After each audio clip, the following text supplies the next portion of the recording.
శ్రీమాత్రే నమః. ప్రేక్షకులకి ఆ లలితాంబిక అమ్మవారి యొక్క అనుగ్రహం పరిపూర్ణంగా కలగాలని మనస్ఫూర్తిగా కోరుకుంటూ మనం ఈరోజు చెప్పుకోబోయేటువంటి టాపిక్ సెప్టెంబర్ మాసంలో రాశి ఫలితాలు ఏ విధంగా ఉన్నాయి. ముఖ్యంగా లగ్నం నుంచి చూసుకోండి, చంద్రుడిని రాశి కంటే కూడా అది ఇంకా ఎక్కువగా పనిచేస్తూ ఉంటుంది. అయితే ఇక్కడ గ్రహస్థితి ఏ విధంగా ఉంది అని చెప్పి చూసుకున్నట్లయితే మేజర్ ప్లానెట్స్ అయినటువంటి శని కుంభంలో వక్రించున్నాడు, వృషభంలో గురువు, రాహు ఏమో మీనంలోని, కన్యలో కేతు ఉంటాడు. ఇవి మాత్రం ఎక్కడా కూడా మనకి అంత తొందరగా మారవు.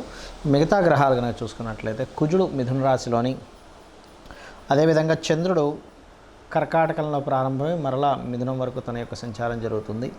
అందులో చంద్రుడితో పాటు బుధుడు కూడా కర్కాటకంలో ఉన్నాడు. కాకపోతే బుధుడు 5వ తేదీకి సింహంలోకి మారి మరలా 23వ తేదీకి ఇందులోకి మారుతున్నాడు, కన్యారాశిలోకి మారుతున్నాడు. అదేవిధంగా సింహరాశిలో రవి, శుక్రుడు కన్యారాశిలో నీచబడి ఉన్నాడు. ఆయన దాదాపుగా 19వ తేదీ వరకు ఉంటాడు. మరియు అదేవిధంగా ఈ కన్యారాశిలో శుక్రుడు 19వ తేదీ వరకు నీచబడి ఉన్నటువంటి సమయంలో పర్టికులర్గా ఏంటంటే నీచ స్థానంలో ఉండేటువంటి రిజల్ట్స్ కూడా నేను మీకు ప్రత్యేకంగా చెప్తాను. అందరూ అంటే జాతచక్రం ఉన్న వాళ్ళు లేని వాళ్ళు కూడా ఏం పాటించాలనేటువంటిది. సో అందుకని మీరు వీడియో ఎండింగ్ వరకు చూడండి. మిథున లగ్నము, మిథున రాశి. మిథునం వారికి కనుక చూసుకున్నట్లయితే రాస్యాధిపతి 3లో ఉన్నాడు. అందులో పర్టికులర్గా మనకి 5వ తేదీ నుంచి 3వ స్థానంలో సంచరిస్తుంటాడు. 5వ తేదీకి ముందు 2వ స్థానంలో 5వ తేదీ వరకు ఉంటున్నాడు. కాబట్టి కాస్త మీకు ఏదైనా ప్రాపర్టీ మూలంగా రావాల్సిన డబ్బులు కావచ్చు, లేనట్లయితే స్కాలర్షిప్స్ రిలేటెడ్గా వచ్చేటువంటివి కావచ్చు, కొంతవరకు అనుకూలంగా ఉంటుంది. కాకపోతే ఇక్కడ చతుర్థ స్థానంలో ఉన్నటువంటి గ్రహస్థితి ఏదైతే ఉందో 19వ తేదీ వరకు శుక్రకేతువులు, ఇది పర్టికులర్గా ప్రాపర్టీస్, వెహికల్స్ ఇటువంటివి కొనుగోలు చేసేటప్పుడు కానీ, అమ్మేటప్పుడు కానీ, కన్స్ట్రక్షన్ ప్రారంభించేటప్పుడు కానీ, సెకండ్ హ్యాండ్ కానీ ఏదైనా సరే కొత్తది కావచ్చు, సెకండ్ హ్యాండ్ కావచ్చు, డ్రైవింగ్ చేసేటప్పుడు కావచ్చు, వాహనాల మీద వెళ్ళడము, వాహనాలు ఎక్కువగా రద్దీగా ఉండేటువంటి ప్రదేశంలో రోడ్డు దాటడము, ఇటువంటివి చేసేటప్పుడు 19వ తేదీ వరకు చాలా కేర్గా ఉండండి మిథునం వారు. ఫినాన్షియల్గా గ్రోత్ అయితే ఉంది, అందులో ఎటువంటి డౌట్ లేదు. అదేవిధంగా 5వ తేదీ నుంచి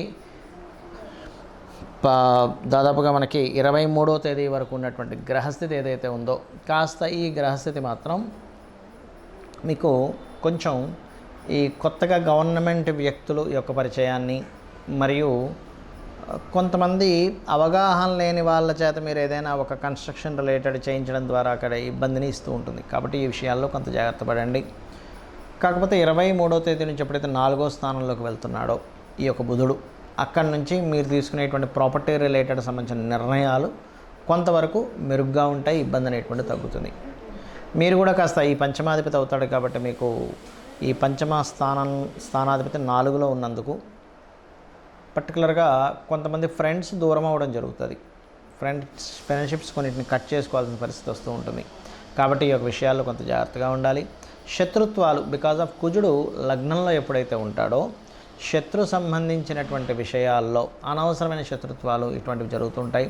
కాస్త మిథున లగ్నం వారు బీపీ లెవెల్స్ ఎక్కువగా ఉన్నటువంటి వారు ఈ కుజుడు లగ్నంలో సంచరిస్తున్నందుకు వీలైనంత మట్టుకు మీరు శివుడికి అభిషేకం చేసుకోండి. మరియు బీపీ ఎక్కువగా పెరిగేటువంటి అంశాల్లో కొంత జాగ్రత్తగా ఉండండి మిథున లగ్నం వారు. ఇది ముఖ్యంగా పాటించవలసినటువంటి అంశము. అలాగే ఎందుకంటే 6th లార్డ్ లగ్నంలో ఉన్నాడు. అదేవిధంగా మరొక విషయం ఏంటంటే ఈ ఎవరైనా ఇష్టపడి వివాహం చేసుకునేటువంటి విషయాల్లో కొంత వ్యతిరేకత వచ్చినప్పటికీ ఈ గురువు యొక్క బలం 7వ వచ్చి శుక్రరాశుల్లో ఉన్నందుకు గతంలో విడిపోయినవి అవన్నీ కూడా 23వ తేదీ నుంచి కొంతవరకు మరలా మీకు కనెక్ట్ అవుతాయి. అంటే అట్లాగా ఎవరినో వివాహం చేసుకుందాం అనుకున్నారు, గొడవ వచ్చింది, విడిపోయారు. మళ్ళీ 23వ తేదీ ఎప్పుడైతే శుక్రుడు కన్యారాశి నుంచి మరలా ఓన్ హౌస్కి వెళ్తాడో అక్కడి నుంచి ఆ యొక్క విషయాల్లో మీకు పాజిటివ్గా ఫలితాలు అనేవి జరుగుతాయి. అదేవిధంగా మరొక విషయం ఏంటంటే ఉద్యోగంలో గతంలో రావాల్సిన ధనం ఇప్పుడు కాస్త రావడము, విదేశాలకు వెళ్ళి ఉద్యోగం చేయాలనుకునేటువంటి ప్రయత్నాల్లో కొంత శ్రమ పడుతూ సక్సెస్ అవ్వడము. అదేవిధంగా శనివారాలు మాత్రం ఎట్టి పరిస్థితుల్లో మీరు వివాహ సంబంధించిన నిర్ణయాలు ఇటువంటివి ఏవి కూడా తీసుకోకండి. ఇక మీరు చేయవలసినటువంటి దేవతా ఆరాధన ముఖ్యంగా లక్ష్మీ గణపతి ఆరాధన, విష్ణు ఆరాధన ఎక్కువగా చేయండి. మీరేం చేస్తారంటే శుక్రవారాలు, మంగళవారాలు గోవుకి తీపి చపాతీలు మరియు గ్రాసము తినిపించండి, అనే విధాలు బాగుంటుంది.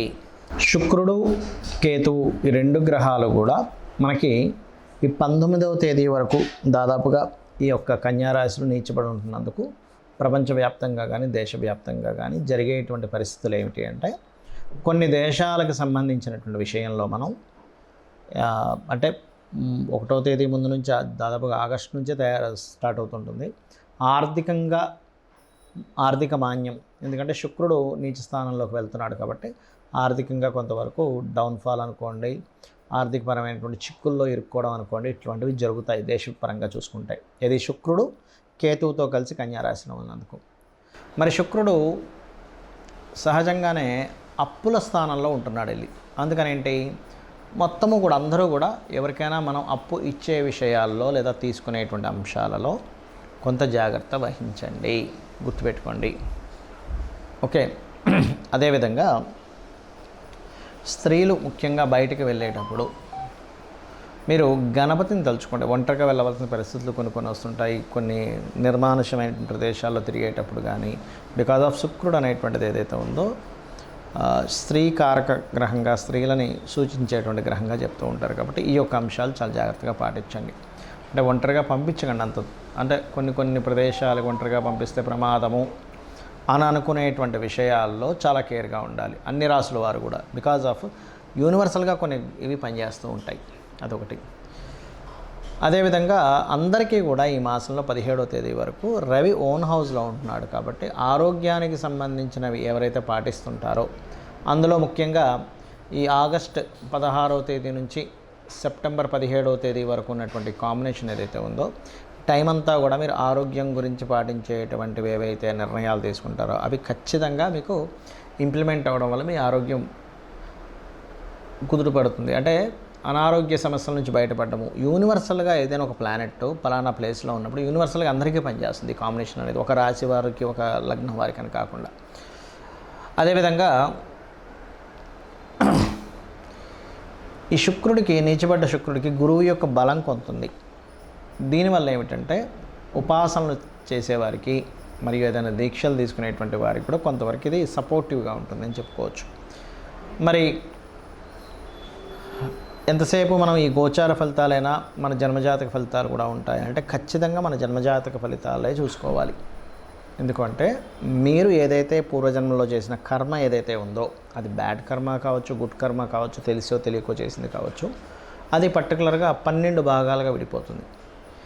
మీ యొక్క లైఫ్లో మీ యొక్క స్థితిగతులు ఏమిటి అనేది మీ లగ్నం బట్టి తెలుస్తుంది.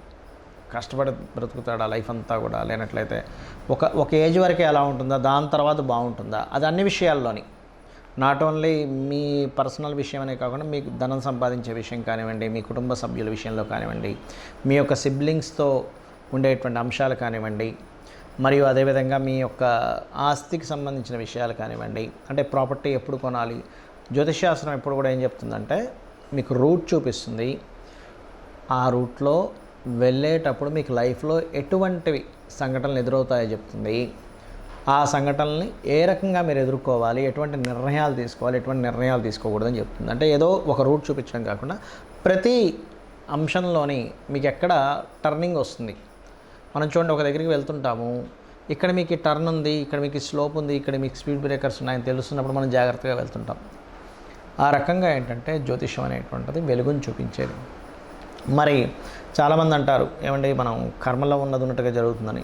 అది కూడా కొంతవరకు కరెక్ట్. ఎప్పుడు బలీయమైన కర్మ అంటారు, అంటే ఇంక తప్పదు అన్నప్పుడు పర్టికులర్గా ఆ కర్మ తీర్చుకోవడానికి భూమి మీదకి వచ్చినప్పుడు దాని ప్రభావం ఉంటుంది. కానీ మిగతాదంతా కూడా ఆ యొక్క కర్మని తొలగించుకునేటువంటిది కూడా ఉంటుంది.